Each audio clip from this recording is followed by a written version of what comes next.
رسول پاک صلی اللہ علیہ وآلہ وسلم کے پاس مدینہ منورہ میں ایک خبر آتی ہے جو چونکا دیتی ہے۔ وہ خبر کیا ہے؟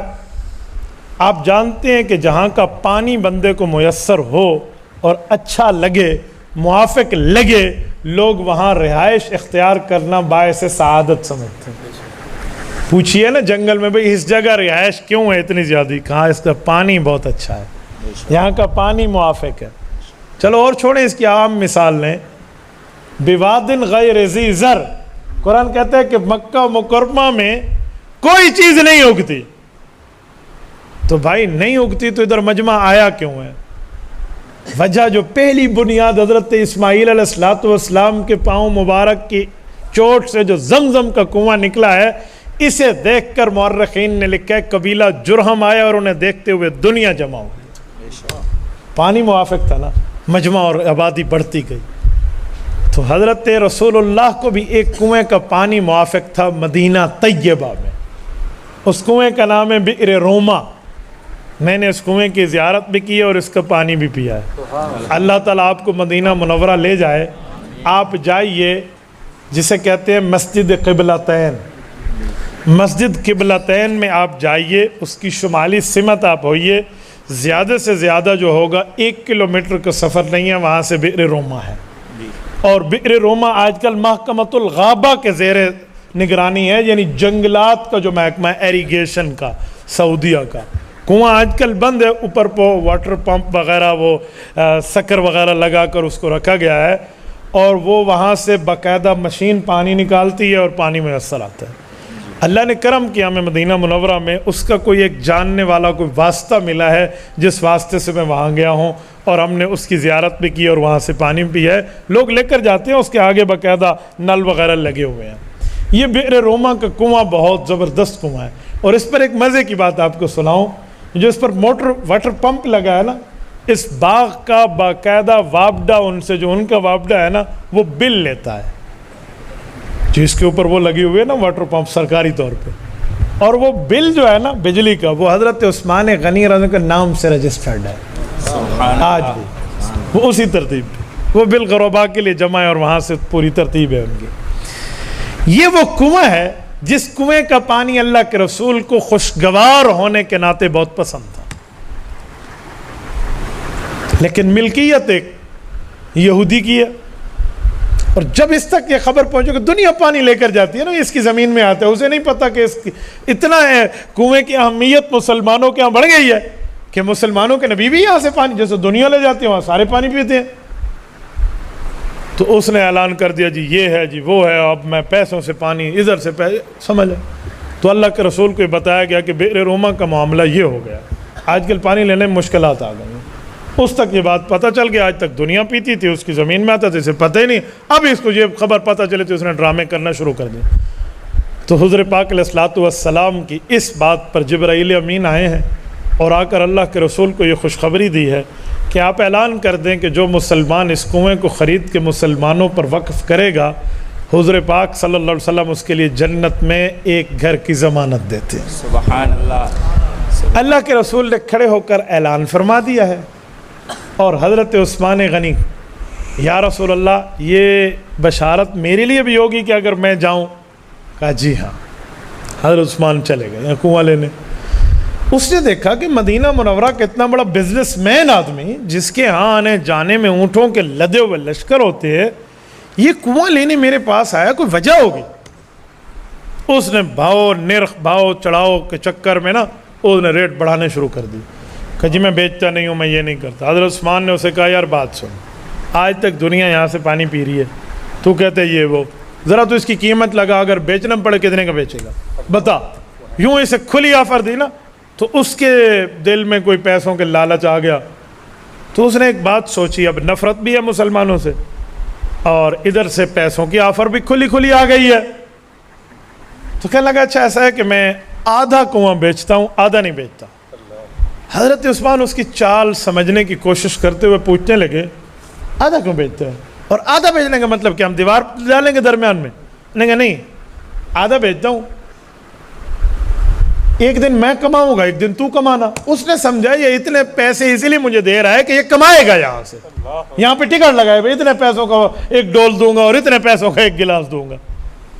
حضرت عثمان غنی پہ جب بات آشکارا ہوئی ہے نے کہا اچھا ہاں یار مجھے بھی تو ظاہری بات ہے اب کمانا ہی تو ہے نا۔ انہوں نے کہا آپ نے کمانا ہے اور حضرت عثمان نے بھی تو کمانا ہے نا، لینا بدلہ اللہ سے ہے۔ کہا آدھا بک گیا، کہا جی آدھا بک گیا، کتنے پیسے؟ جی یہ لیں۔ یقین مانے تاریخ میں یہ دو موقع ایسے ہیں جہاں کسی ایک مسلمان نے ایک بے ایمان سے معاہدہ کیا ہے اور پیسوں پہ کیا ہے، اور اس نے لالچ میں جو مانگا ہے مسلمان نے اس کے منہ میں اس کو وہی پیسے دیے ہیں، اور تاریخ گواہ ہے کہ یہ دو سودے بڑے کامیاب رہے ہیں۔ سبحان اللہ۔ نمبر ایک، حضرت ابوبکر صدیق نے جب حضرت بلال کو خریدا تھا۔ سبحان اللہ۔ نمبر دو، جب حضرت عثمان نے بئر روما خریدا ہے رضی اللہ عنہ۔ نستورہ جو غلام تھا نا حضرت ابوبکر صدیق کا، بڑا موٹا تازہ، اس کی طاقت کے بڑے چرچے تھے کہ جو 10 غلام ایک جگہ کام نہیں کر سکتے نستورہ اکیلا کر سکتا ہے۔ یہ حضرت ابوبکر کا غلام تھا۔ حضرت صدیق اکبر کئی بار اسے دعوت دین دے چکے تھے کہ کلمہ پڑھ لے، کلمہ پڑھ لے۔ وہ کہتا تھا غلام میں آپ کا ہوں، تنخواہ کاٹ لو آپ کی مرضی ہے، بابا کلمہ ملمہ نہیں پڑھتا، میں نہیں پڑھتا۔ حضرت ابوبکر صدیق کے دل میں یہ بات کلک افسوس کے طور پہ تھی کہ یار اس کی آخرت برباد ہو جائے گی، یہ جہنم سے بچ کے جنت والا تو نہ بن سکا۔ جب احد احد کی صدائیں ابوبکر کے کان کو چیرتی ہوئی دل تک آتی تھی نا حضرت بلال کی مظلومانہ آواز، وہ ایک توحید کا نغمہ مستانہ جو ہوتا تھا، تو حضرت ابوبکر نے حضور پاک کی اجازت سے جا کر یہ غلام خریدنے کے لیے اس امیہ بن خلف سے بات شروع کی۔ امیہ بتا پیسے کیا لے گا؟ اس نے کہا ابوبکر ریشم کا کاروبار کرنے والا ہے، تو کیا کرتا ہے اس غلام کو لے کر؟ کہا چھوڑ یار، یہ بتا تجھے چاہیے کیا اگر یہ بیچنا پڑے؟ اس نے جب دیکھا نا ابوبکر کا اصرار بڑھ رہا ہے تو اس نے کہا اتنے اوقیہ چاندی، اتنے دینار اور 7 نستورہ غلام بھی مجھے دینا پڑے گا۔ بیک جنبش قلم جسے کہتے ہیں نا کہ ایک ہی قلم پہ بات پوری کرنا۔ ابوبکر صدیق رضی اللہ عنہ نے یوں ہاتھ بڑھایا، کہا یار مجھ سے طے کر، بسم اللہ طے کر لو، یہ تینوں چیزیں میں تجھے دینے کے لیے تیار ہوں، اتنے اوقیہ چاندی بھی، اتنے دینار بھی اور نستورہ غلام بھی، میرے ساتھ طے کر لے، مجھے بلال دے دے۔ سبحان اللہ۔ شروع میں وہ کہتے ہیں یار تجھے کیا ہو گیا ہے، بات سچ کر، اسے یقین نہیں آ رہا نستورہ مجھے ملے گا جو اکیلا 10 غلاموں کا کام کر جائے، اور ابوبکر کی نظر کہاں ہے نا، کہا جی دوں گا، کہا جی ٹھیک ہے۔ 2 گواہ قائم ہوئے اور صدیق اکبر بھاگم بھاگ گھر گئے ہیں، نستورہ ادھر آ جائے، یہ فلاں چیز اٹھا دو، یہ مجھے پوری مال ملبہ اکٹھا کیا اور امیہ کو آ کر دیا اور نستورہ حوالے کیا، اور بلال رضی اللہ عنہ کو لے کر چلے ہیں۔ رضی اللہ تعالی۔ کہتے ہیں جاتے ہوئے امیہ نے کہا کہ ابوبکر کہیں ایسا نہ ہو تو بعد میں اس سودے کو بدل دے۔ اللہ۔ اسے یقین نہیں آ رہا اپنی کان اور آنکھوں پہ کہ یار کہیں سے، تو حضرت صدیق اکبر رضی اللہ عنہ نے دیکھ کر کہا تو اس سے سودے کو کیا بدلوں، میں نے جس سے سودا کیا ہے وہ خود جانتا ہے، جا ہوئے لے جا، یہ دنیا ہے۔ اللہ اکبر۔ ابو بکر کی یہ خرید و فروخت خدا کی قسم کمال تجارت رہی ہے۔ آج دنیا کے ہر کونے میں اذان بلالی گونجتی ہے۔ بے شک۔ یار اذان بلالی جیکارتا کے جزیروں سے شروع ہو کر فجی آئرلینڈ کے کناروں تک حضرت بلال کی دی ہوئی اذان آج مسلمان دیتے ہیں۔ اس کو خریدا حضرت ابو بکر نے اپنے پیسوں سے۔ یار بتاؤ یہ کیا رہے گا، کتنی بڑی تجارت۔ ایک یہ منہ مانگے دام کافر کے منہ میں دیے، اور دوسرا اس یہودی کو بئر روما کی خریداری پہ حضرت عثمان غنی رضی اللہ عنہ نے دیے ہیں۔ کہا لے لے، اس نے ڈنڈی ماری، آدھا، کہا جی آدھا۔ اسے نہیں پتا کہ تیرا پالا عثمان غنی سے پڑا ہے، تیرا واسطہ اس سے پڑا ہے۔ کہا جی آدھا آدھا، جی آدھا آدھا۔ سوری لین دین ہو گئی، یہ طے ہو گیا مکمل، چلو بھی کل کی باری میری۔ یہودی نے کہا جی ٹھیک ہے، کل کی باری تیری، پرسوں سے میری۔ کا ٹھیک ہے۔ اس نے اپنی باری میں اعلان کیا اتنے اتنے دام دو گے تو پانی بھرنے دوں گا۔ حضرت عثمان غنی رضی اللہ عنہ نے رسول اللہ کی خدمت میں آ کر یہ بات عرض کی ہے، اور اللہ کے رسول اور حضرت عثمان کا باہم مشورے سے اعلان ہو گیا حضور پاک نے جو لفظ فرمایا نا یہاں، وہ حدیث میں لفظ برے کوٹ کرنے والا، فرمائے لوگو یہ کنواں ہم نے خرید لیا۔ اللہ، یہ عثمان کے پیسے کو اپنا پیسہ کہنا ہے، ہم نے خرید لیا۔ یہ لفظ حضور پاک علیہ السلام نے بھی دو موقع پہ دوسرے کے پیسے کو اپنا پیسہ کر کے بولا ہے۔ ایک مسجد نبوی کی خریداری کے وقت، کہہ دوں پوری بات سنا دوں، ذوق تازہ ہے آپ کا، اور ایک بیر روما کے وقت مسجد نبوی کی زمین پوچھی نا کس کی ہے؟ کہ سہل اور سہیل دو یتیموں کی ہے۔ کہا ان کا بڑا کون ہے؟ کہا ان کا چاچو۔ کہا وہ تو صحابی ہے۔ کہا جی ہاں۔ کہا بلاؤ، ہمیں یہ زمین مسجد کے لیے چاہیے۔ یار کیا وقت ہوگا جب پیغمبر اسلام اپنی مسجد کے لیے جگہ خرید رہے ہیں۔ انہوں نے کہا یا رسول اللہ ہمارا جان مال وقت آپ پہ قربان، یہ زمین کیا، بھتیجوں کو اپنی جیب سے دے کر معاملہ طے کر لوں گا، میں ظالم چاچا نہیں ہوں، آپ یہ زمین لے لیجیے۔ حضور پاک نے فرمایا جی نہیں، ہم قیمت ادا کریں گے۔ اس موقع پہ بھی ابو بکر نے قیمت ادا کی ہے۔ ٹھیک ہے، کیسے ابو بکر صدیق کے مال کو اپنا مال فرمایا؟ ایسے تو نہیں فرمایا، فرمایا ما عندنا یدن الا وقد کافینا ما خلا ابا بکر۔ لوگو جس نے بھی ہم پہ احسان کیا میں نے اس کا بدلہ چکا دیا۔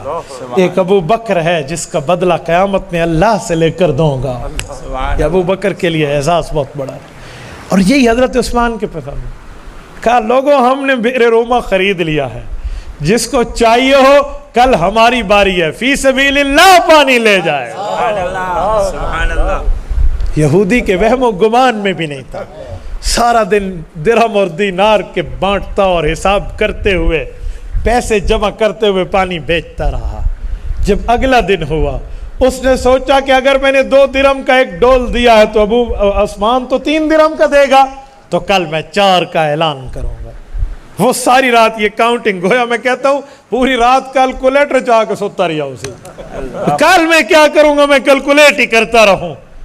اگلے دن پھر چشم فلک نے وہ منظر بھی دیکھا جب حضرت عثمان آئے ہیں اور فرمائے لوگوں آج کے دن مسلمانوں کی باری ہے، ہم بھی تجارت کر رہے ہیں، ہمارے ڈول کا رقم اور پیسہ طے ہو چکا ہے اور وہ بھی ہمیں ملے گا، وہ دے گا اللہ کی ذات ہمیں دے گی، آپ کے اوپر فی سبیل اللہ پیسہ قربان، یہ پانی جتنا بھر کے لے جاؤ لے جاؤ، آج بھی پی لو کل کا بھر کے بھی لے جاؤ۔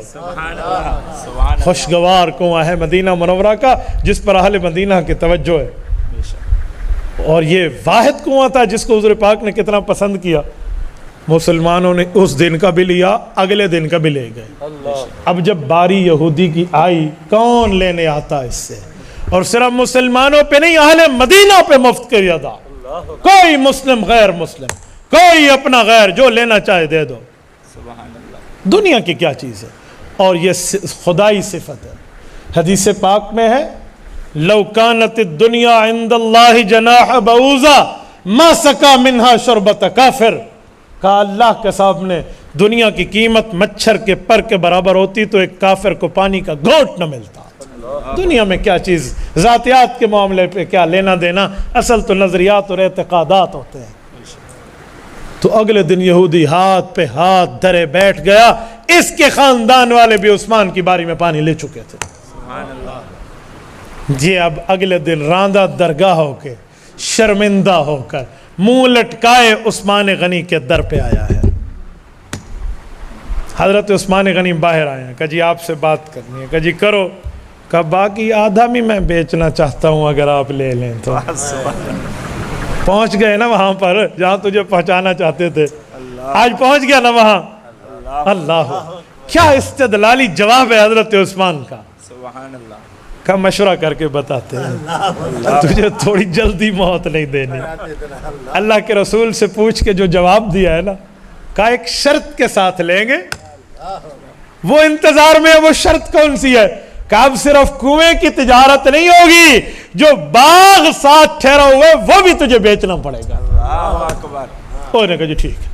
یعنی پورا یہودیت کا یہاں سے کلا کما کریں گے نا، ادھر یہودی دوبارہ پاؤں رکھنے نہ آئے، سب یہ اس باغ میں جو کنواں سارا باغ بھی ہمیں دے گا، زمینوں کا ریٹ تو دے دے۔ کہا جی ٹھیک ہے۔